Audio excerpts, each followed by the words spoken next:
নমস্কার বন্ধুরা, সকলকে আমার চ্যানেলে স্বাগত। বন্ধুরা, আপনারা ভিডিও থাম্বনেলে ঠিকই দেখেছেন, ভুল করেও বেশি পরিমাণ টাকা সেভিংস অ্যাকাউন্টে ফেলে রাখবেন না। কারণ যদি আপনি ভুল করেও বেশি পরিমাণ টাকা ফেলে রাখেন, তাহলে এক্ষেত্রে বড়সড় সমস্যায় জড়িয়ে পড়তে পারেন আপনি।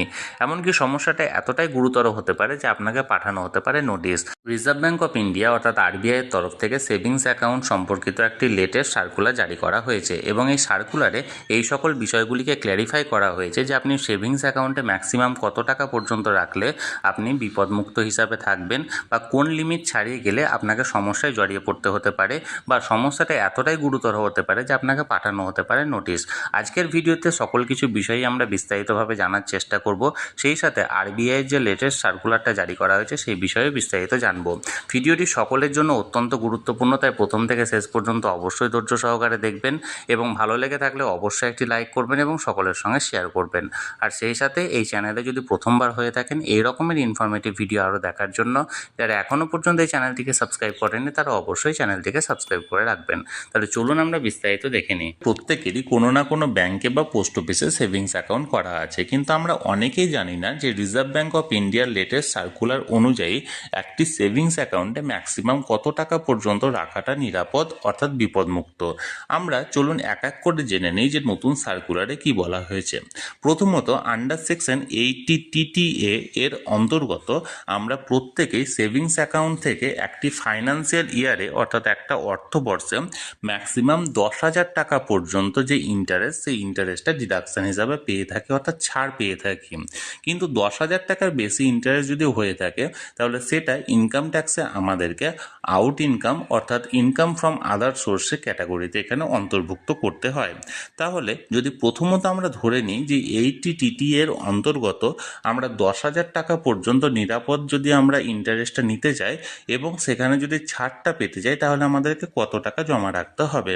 এখানে আমি একটি ক্যালকুলেটর এখানে আপনাদেরকে শো করেছি, যেখানে প্রথমত আমি ব্যাংকের হিসাবটা দেখাচ্ছি। কম বেশি যে কোনো রাষ্ট্রায়ত্ত ব্যাংকে এখন 2.7% পর্যন্ত ইন্টারেস্ট প্রদান করা হয় সেভিংস অ্যাকাউন্টে। তাহলে 2.7%-এর হারে আপনি যদি 3,65,000 টাকা আপনি আপনার ব্যাংকের সেভিংস অ্যাকাউন্টে রেখে থাকেন তাহলে সেক্ষেত্রে ইয়ারলি আপনি ইন্টারেস্ট পাবেন 9,955 টাকা। অর্থাৎ এই 3,65,000 টাকা যদি আপনি ব্যাংকের সেভিংস অ্যাকাউন্টে ফেলে রাখেন তাহলে আপনি কখনোই কোনো রকম কোনো সমস্যায় পড়বেন না এবং আপনার আইটিআর ফাইল করারও কোনো প্রয়োজন নেই। অপরদিকে পোস্ট অফিসের যে সেভিংস অ্যাকাউন্ট সেখানে বর্তমানে 4% হারে ইন্টারেস্ট রেট প্রদান করা হয়। অর্থাৎ এক্ষেত্রে আমি একটি দেখুন ক্যালকুলেটর এখানে শো করেছি। এই ক্যালকুলেটরে অনুযায়ী আপনি যদি পোস্ট অফিসের সেভিংস অ্যাকাউন্টে 2,45,000 টাকা পর্যন্ত রাখেন বা তার কম রাখেন তাহলে সেক্ষেত্রে আপনি প্রত্যেক বছর অর্থাৎ একটি ফাইন্যান্সিয়াল ইয়ারে 9,948 টাকা ইন্টারেস্ট পাবেন। অর্থাৎ এক্ষেত্রেও আপনার কোনো রকম কোনো সমস্যা হবে না। তাহলে আপনাকে কোনো রকম কোনো সমস্যায় পড়তে হবে না বা কোনো রকম কোনো আইটিআর ফাইল করার প্রয়োজন হবে না যদি আপনি ব্যাংকে 3,65,000 টাকা পর্যন্ত এবং পোস্ট অফিসে 2,45,000 টাকা পর্যন্ত সেভিংস অ্যাকাউন্টে ফেলে রাখেন বা তার কম ফেলে রাখেন। কিন্তু এর থেকে বেশি পরিমাণ যদি টাকা ফেলে রাখেন তাহলে কি আপনাকে কোনো সমস্যায় পড়তে হবে? এর উত্তর হলো না। আপনি আপনার সেভিংস অ্যাকাউন্টে কয়েক কোটি টাকা পর্যন্ত রাখতে পারেন, সেক্ষেত্রে কোনো রকম কোনো সমস্যা হবে না যদি সেই টাকার বৈধ কাগজপত্র থাকে অর্থাৎ সোর্স অফ ইনকামের বৈধ কাগজপত্র আপনার থাকে এবং আপনি যথাযথভাবে আইটিআর ফাইল করেন প্রতি বছর।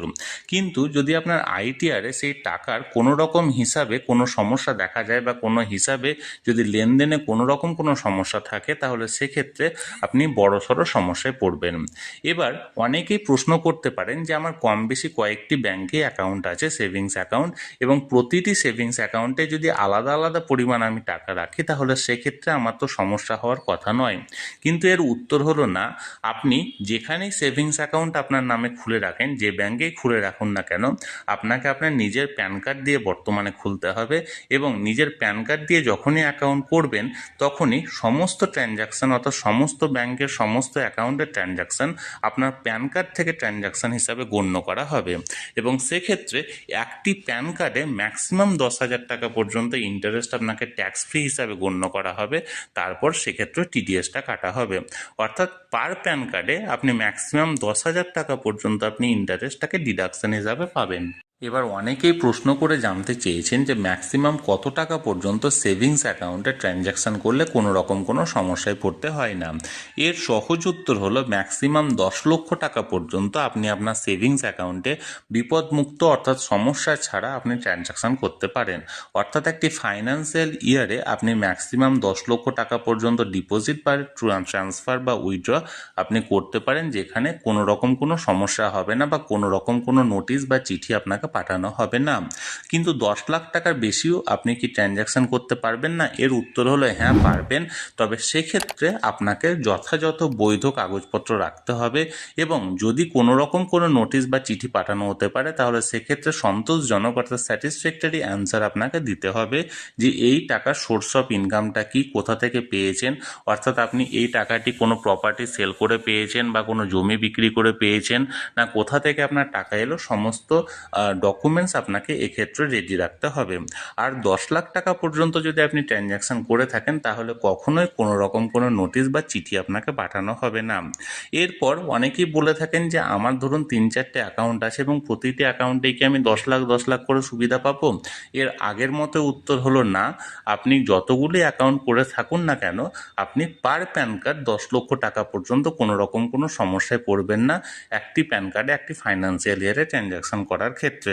এবার অনেকেই আমার কাছে জানতে চেয়েছেন যে আমার সেভিংস অ্যাকাউন্ট থেকে ওয়ান টাইম ম্যাক্সিমাম কত টাকা পর্যন্ত তুললে কোনো রকম কোনো সমস্যা হবে না। আপনি যদি চেকের মাধ্যমে টাকা উইথড্র করেন সেখানে সহজভাবে লেখা থাকে ম্যাক্সিমাম 10 লাখ টাকা পর্যন্ত আপনি টাকা তুলতে পারেন, অর্থাৎ অ্যাট এ টাইম 10 লাখ টাকা পর্যন্ত আপনি তুললে কোনো রকম কোনো সমস্যা হওয়ার কথা নয়।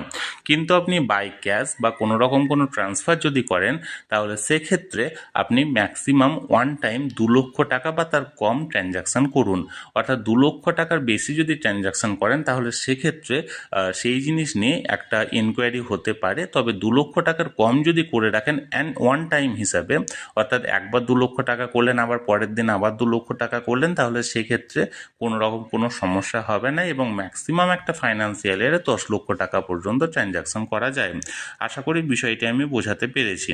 এবার আমি সেভিংস অ্যাকাউন্টে টাকা ডিপোজিটের ব্যাপারে একটি অন্য ধরনের আপনাদেরকে অ্যাডভাইস দেবো। সেটা হলো যদি আপনি কোনো এমার্জেন্সি বেসিসে যদি সেভিংস অ্যাকাউন্টে টাকা আপনাকে ফেলে রাখতে হয় তাহলে সেক্ষেত্রে কখনোই সেটা সেভিংস অ্যাকাউন্টে নর্মাল ডিপোজিট হিসাবে করবেন না। আপনার সেভিংস অ্যাকাউন্টটিকে আপনি যে ব্যাংকে সেভিংস অ্যাকাউন্ট করে রেখেছেন সেখানে অটো সুইপ ফেসিলিটিটাকে এনাবেল করুন এবং সেখানে একটি ম্যাক্সিমাম লিমিট আপনি এখানে ধার্য করবেন যে 10,000 টাকা বা 15,000 টাকা বা 20,000 টাকা পর্যন্ত এখানে ম্যাক্সিমাম থাকবে। ওর পরে যে পরিমাণ টাকায় আপনি জমা দিন না কেন সেটা অটো সুইপ হয়ে একটি 1 ইয়ার ফিক্সড ডিপোজিটের সমান চলে যাবে, অর্থাৎ টাকাটি আপনার সেভিংস অ্যাকাউন্টে থাকবে, যে কোনো সময় আপনি বাই এটিএম বা যে কোনোভাবে আপনি টাকাটা তুলে নিতে পারেন, কিন্তু ওই পরিমাণ টাকার জন্য আপনি ওই 1 ইয়ার ফিক্সড ডিপোজিটের যে ইন্টারেস্ট রেটটা আছে সেই ইন্টারেস্ট রেটটা পাবেন। অর্থাৎ এমার্জেন্সির জন্য যদি টাকা রাখতে চান তাহলে সেটা নর্মাল সেভিংস অ্যাকাউন্টে যদি রাখেন সেখানে 2.7% হারে ইন্টারেস্ট প্রদান করা হয়, কিন্তু যখন আপনি অটো সুইপ ফেসিলিটিটাকে এনাবেল করবেন টাকা থাকবে আপনার সেভিংস অ্যাকাউন্টে, কিন্তু সেই টাকা থেকে আপনি ফিক্সড ডিপোজিটের ইন্টারেস্টটা পাবেন। আশা করি বিষয়টি বোঝাতে পেরেছি। এটি যে কোনো প্রাইভেট সেক্টর বা পাবলিক সেক্টর ব্যাংকে উপলব্ধ। আপনি যে কোনো ব্যাংকে নিজের সেভিংস অ্যাকাউন্টটিতে অটো সুইপ ফেসিলিটিটাকে এনাবেল করে রাখতে পারেন। তাহলে বন্ধুরা, আপনি সেভিংস অ্যাকাউন্টে কত টাকা রাখলে আপনার কোনো রকম কোনো সমস্যা হবে না, বা কত টাকা রাখলে আপনার কোনো রকম কোনো টিডিএস কাটা হবে না, বা সেভিংসের পরিবর্তে আপনি কিভাবে টাকা রাখলে আপনি বেশি লাভবান হবেন, সব কিছুই আজকের ভিডিওতে বিস্তারিতভাবে আলোচনা করার চেষ্টা করলাম। এই নিয়ে যদি আপনাদের কোনো কিছু জানার থাকে অবশ্যই কমেন্ট করুন, আমি চেষ্টা করব আপনাদের সকলের প্রশ্নের যথাযথ উত্তর দিতে। আর এই ভিডিওটি ভালো লেগে থাকলে অবশ্যই একটি লাইক করুন এবং সকলের সঙ্গে শেয়ার করুন। আর সেই সাথে এই চ্যানেলে যদি প্রথমবার হয়ে থাকেন এই রকমের ইনফরমেটিভ ভিডিও আরও দেখার জন্য যারা এখনও পর্যন্ত চ্যানেলটিকে সাবস্ক্রাইব করেননি তারা অবশ্যই চ্যানেলটিকে সাবস্ক্রাইব করে রাখুন। ধন্যবাদ, দেখা হচ্ছে পরের ভিডিওতে।